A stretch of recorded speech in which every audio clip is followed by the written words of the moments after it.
안녕하세요, 여러분. 반디가 돌아왔습니다. 좋은 아침이에요. 아니다. 이걸 아침에 안 들으시는 분도 있고. 갑자기 제가 지금 아침이거든요. 그래서 좋은 아침이라고 인사를 했어요. 음, 자, 이제 8월도 다 이제 좀 있으면 지나가고요. 이제 9월, 설레는 9월이 오죠. 음, 좋잖아요. 9월. 가을 냄새 흠뻑 나고. 그리고 9월 한 달만 잘 넘기면 그 다음엔 연휴가 쭉 10월 달에. 아시죠, 여러분? 완전 멋지잖아요. 어디 놀러 가실 계획 세우셨어요? 안타깝게도 저는 계획을 못 세웠어요, 아직까지. 그리고 뭐 다 뭐 예매되고 예매 완료되고 그래서 어디 갈 데도 없을 것 같고 그냥 집에서 방콕을 해야 되나. 아니면 지난번에 말씀드린 대로 그때 되면 여러 가지 행사가 많으니까 당일로 여러 가지 행사를 다녀올까 그런 생각 중이기 하는데 제가 공부할 게 좀 많아서 그렇게 될까 모르겠어요. 공부해야 되거든요. 아, 힘들어요, 공부. 여러분, 음, 이거 보이시나요? 어, 이거요. 제가 만든 핀이에요. 어때요? 예쁜가요? 어, 전 참 예쁘다고 생각을 했는데, 이제 찬바람 나고 그러면 이 핀을 머리에 꽂고 다니려고요. 이, 예뻐요, 여러분? 음. 여러분, 이 핀이요. 제가 만든 거예요. 놀라셨죠? 저도 놀랐어요. 저는 이런 거 못 만들거든요. 제가 가는 도서관에서, 애들 방학 그 행사로 도서관에 이제 신청을 하면 아이들 뭐 어른도 되는 것 같은데 대상으로 이렇게 나만의 리본 만들기 행사가 있었어요. 근데 저 뭐 그런 거 만들고 이런 건 못하기 때문에 관심이 없었는데 어느 날 이렇게 지켜보고 있는데 그거 진행하시는 선생님이 한번 만들어 보라는 거예요. 그래서 이제 고무도 있고 핀도 있고 머리띠도 있는데 그냥 그 번호, 마음에 드는 번호를 선택을 하고 그걸 핀으로 할 건지 밴드로 할 건지 선택만 하면 한대요. 그래서 제가 이제 시작을 했어요. 근데 저는 뭘 하든 이렇게 책을 통해서 많이 배우는 편이거든요. 근데 이제 그 매뉴얼을 쫙 주셨어요. 읽어보니까 어렵지 않겠더라고요. 금방 끝날 것 같아요. 근데 시작을 하니까 잘 모르겠는 거예요. 그 선생님이 와서 이렇게 하시고 거기까지만 하세요 하고 하고 나면 그 다음 와서 이거 이렇게 하세요 하고 이렇게 가르쳐 주시는 거예요. 근데 그게 여러분 이 리본이 뭐 어려운 게 아니더라고요. 굉장히 단순하게 하는 거예요. 뭐 이렇게 해서 양면 테이프 붙이고 그 다음 접고 뭐 이렇게 해서 처세 같은 걸로 꼬고 자르고 그 위에 리본 다시 묶고 뭐 이러는 건데 그리고 글루건으로 싸서 붙이고 이러는 건데요. 어머, 저는 그게 안 되더라고요. 액면 테이프 붙이는 것부터 손이 덜덜덜 떨리고, 이렇게 세 손가락을 이용해서 이렇게 한 번에 싹 하면 리본이 접혔는데, 이게 안 되는 거예요. 그래서 하긴 했는데 그 선생님이 와서 거의 다 수정을 했었어요. 95% 이상 수정을 하면서도 만들면서 요거 이렇게 해주세요 하면서 선생님 너무 예쁘게 만들었어요. 저한테 이러는 거예요. 선생님 다 해줬으면서. 그래서 다 혼자 다 해주셨잖아요. 근데 아니에요. 제가 요것만 했잖아요. 그래서 너무 이쁘게 만드셨어요. 이런데 대단하다. 기분 좋긴 한데 저는 알잖아요. 제가 만들지 않은 거를. 아무튼 이렇게 힘들게 만든 거였어요. 아까 그 리본이 핀이 그러면서 그분이 이런 거 아니에요. 선생님이 다 하신 거예요. 너무 예쁘게 잘 만드셨어요. 자꾸 이러니까 꼭 느끼면 또 내가 했나? 그래, 뭐 글루건은 내가 쌌고 양면 테이프도 붙였지. 뭐 이런 생각을 하면서 약간 나도 좀 만들 줄 아는데 이렇게 생각을 하면서 그래도 저 밑에서 양심이 스멀스멀 올라오면서 야, 네가 한 거 아니잖아. 그럼 막 소리가 들리더라고요. 이렇게. 어쨌든 그렇게 해서 만든 핀이에요. 예쁘죠, 여러분? 그러니까 이게 그걸 하면서 제가 느낀 거예요. 아, 물론 이렇게 여러 번 하면 숙달돼서 저도 할 수 있겠죠. 근데 예쁘게 잘 만든다는 거는 뭔가 이렇게 좀 남다른 게 있어야 되지 않을까라는 생각했어요. 근데 어떤 예술적인 거만큼은 물론 많은 노력을 해서 되는 것도 있지만 예술은 어느 정도 타고난 것도 있어야 되지 않을까. 그런 생각을 했거든요. 근데 타고난 것을 이길 수 있는 것만큼은 그거를, 그러니까, 이길 수 있지는 않겠지만, 정리 다시 할게요. 타고난 것도 있어야 되고, 그만큼 노력도 있어야 되겠죠. 근데, 타고난 거를 하기 위해서는, 물려받은 것도 중요하지만, 내가 가슴으로 그거를 이해를 해야 되는 게 굉장히 중요한 것 같아요. 예술에 있어서만큼은. 여러분 요즘에 그게 무슨 제품 광고인지는 모르겠는데, 광고 중에 그런 거 있어요. 요즘 여자 아이돌 가수들이 나와서, 뭐지? 연애를 책으로 배웠거든요? 이렇게 나오는 딱 한 구절이, 그것만 듣고 제가 그게 무슨 광고인지 모르겠는데, 연애를 책으로 배우는 건 아니잖아요, 여러분. 그쵸? 책으로 배울 수 없는 것들이 몇 개 있어요. 대표적인 게 연애죠. 그리고 연애는 누가 가르쳐줘도 좀 힘든 것 같아요. 선배, 뭐 경험자의 막 설명을 들어도 이 사람이 100명이면 100가지 스타일이 있고 100만 명이면 100만 명 스타일이 있기 때문에 그거는 그 경험에서도 나오는 건 아닌 거예요. 자기가 부딪혀 봐야 되는 거죠, 연애는. 근데 그 광고 카피를 듣고 그런 걸 생각했어요. 요즘 어머님들이 많이 가르치시잖아요. 물론 국영수는 기본이고 피아노, 뭐 미술, 발레 뭐 되게 많은 것도 학원을 보내서 가르치십니다. 왜냐하면 요즘에는 멀티로 잘해야 되기 때문에 아이들을 공부도 잘해야 되지만 뭐 노래도 잘해야 되고 피아노도 잘 쳐야 되고 악기 한두 개는 잘해야 돼. 노래가 안 되면 악기 한두 개는 잘 해야 된다는 생각을 갖고 계시고 악기를 배워주시고 그림도 어느 정도는 잘 그려야 된다고 생각을 하기 때문에 그림도 배우고 운동도 하나 하죠. 수영이나 골프나 요즘 또 골프 많이 하더라고요, 아이들이. 그런 걸 가르쳐 줍니다. 근데 여러분 운동은 물론 매일 이렇게 연습을 해야겠죠. 물론 그림도 계속 꾸준히 열심히 최선을 다해서 그려야 되는 노력이 필요하고 악기도 노력이 필요하고 근데 여러분 어떤 예술은 아까도 말씀드렸지만 타고나야 되는 끼가 있고요. 그 끼를 잘 표현하려면 가슴으로 느껴야 되는 게 필요한 것 같아요. 그러니까 무슨 말씀이냐 하면 물론 중요하죠. 음악이든 미술이든 그러니까 모든 예체능은 노력을 해야 돼요. 노력을 해야 되는데 그거를 어떤 어머님들은 자꾸 이론을 배우게끔 하시는 경향이 굉장히 크다는 거죠. 제가 연습을 게을리 하자는 의미에서 말씀을 드리는 건 아니에요.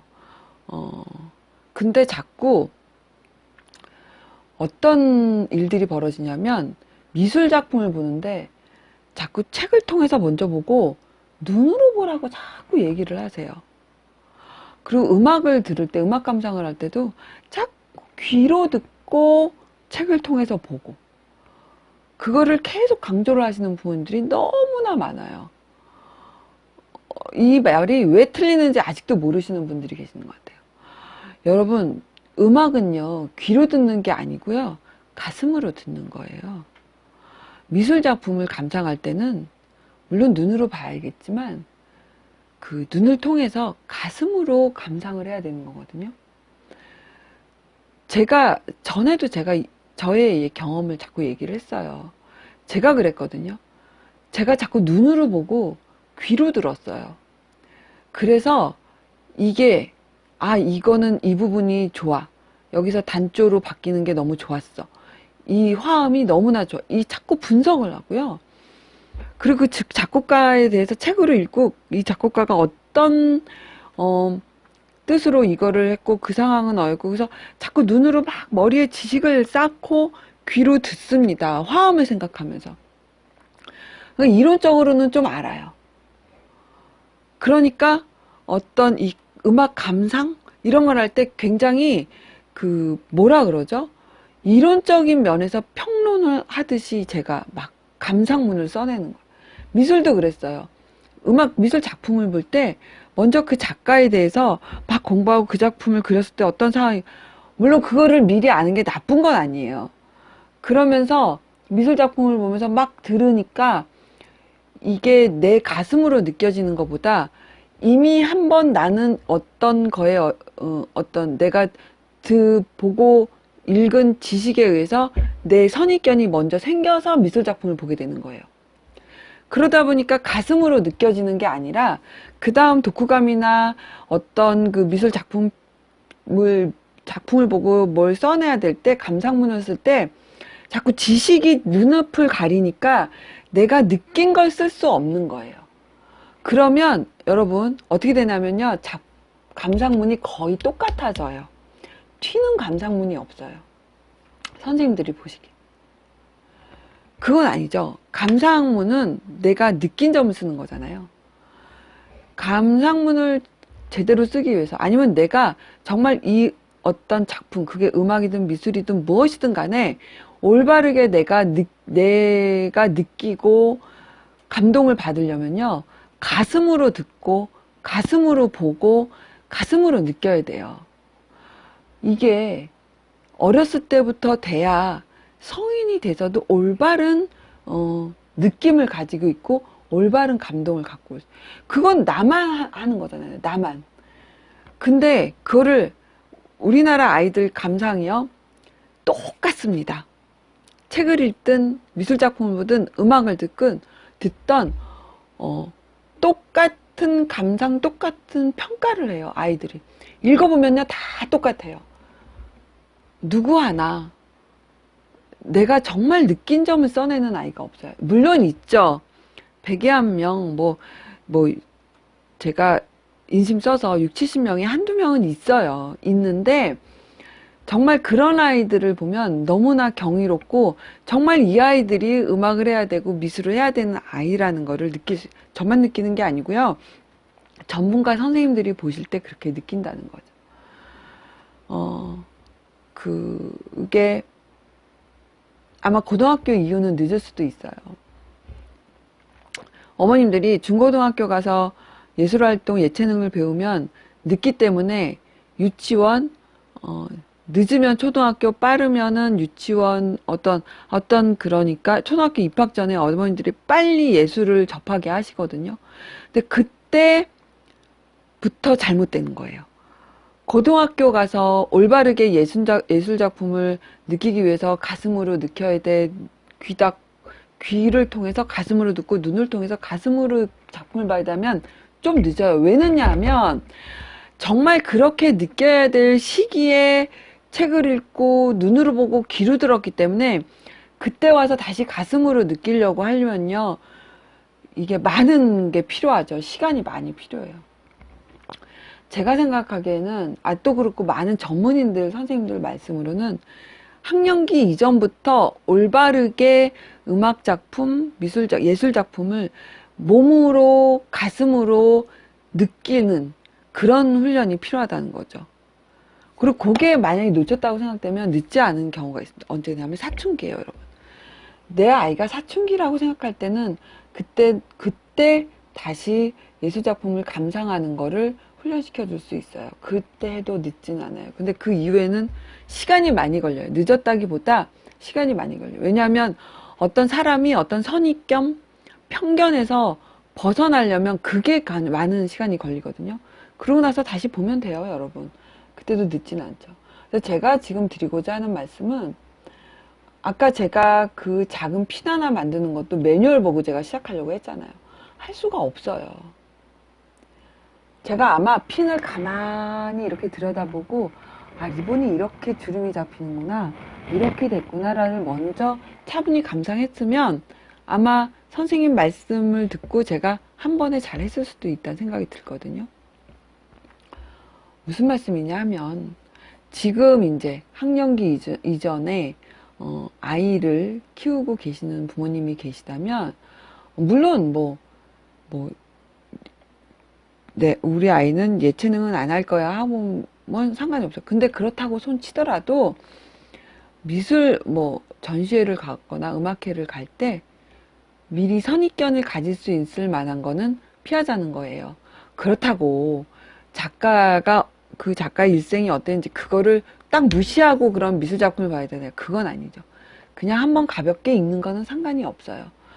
그쵸? 작가를 알아야 되는 건 당연한 거니까. 근데 작품을 볼 때 한 번 정도는 미리 이 그림을 봤을 때 어땠어? 네 느낌은 어때? 이 수많은 작가들의 작품 중에 너의 시선을 끄는 건 어떤 거였어? 우리 그거 한참 볼까? 그러면 그걸 왜 너는, 너는 어땠어? 왜라고 붙이기보다는, 이 그림 느낌 어땠어? 라고 작품을 한번 보고, 그 다음에 이어폰을 끼고 설명을 듣자는 얘기를 저는 듣고 싶은 거예요. 가면요, 이어폰 끼고 막 그거 순서 안 될까봐 전전긍긍하면서 막 이어폰에 목숨을 거는 어머님들이 너무나 많아요. 이어폰 순서가 안 되면 먼저 한번 훑는 거예요. 그림을. 그리고 다 듣지 말고, 야, 그럼 아까 네가 그렇게 너 마음에 쏙 들었던 미술 작품 어땠는지 그거 한번 우리 들어볼까? 이게 어떤 건지? 이렇게 해주자는 거죠. 순서가 바뀐 거예요. 먼저 가슴으로 느끼고 그 다음에 원하는 작품만 이어폰을 듣고 그 작품에 대한 설명을 듣는. 음악회도 가도 야, 이 작곡가가 사용한 음계는 이런 건데 이 음계는 이러한 느낌을 줘.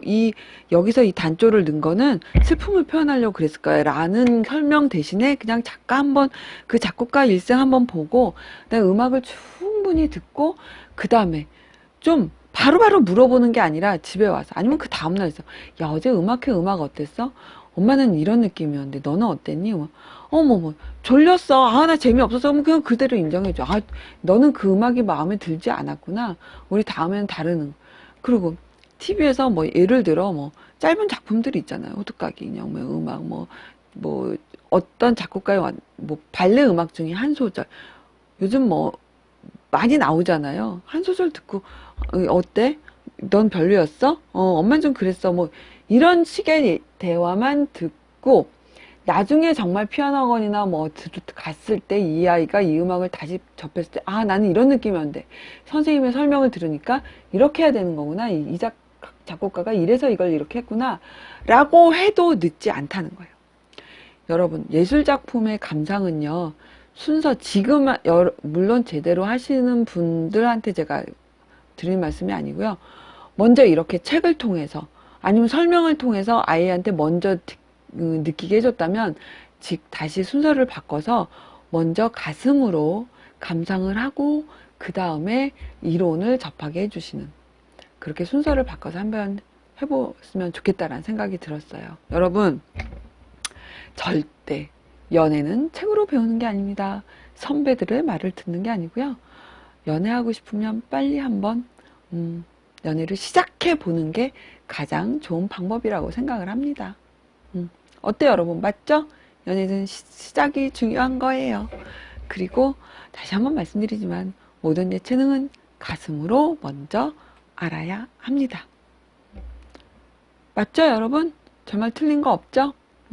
여러분, 오늘 하루도 사랑하세요. 이렇게 하는 건가요? 이건 오리가 백조 같은데요, 여러분? 잘 못하네. 이렇게 해야겠다. 여러분, 사랑합니다. 감사합니다. 또 올게요.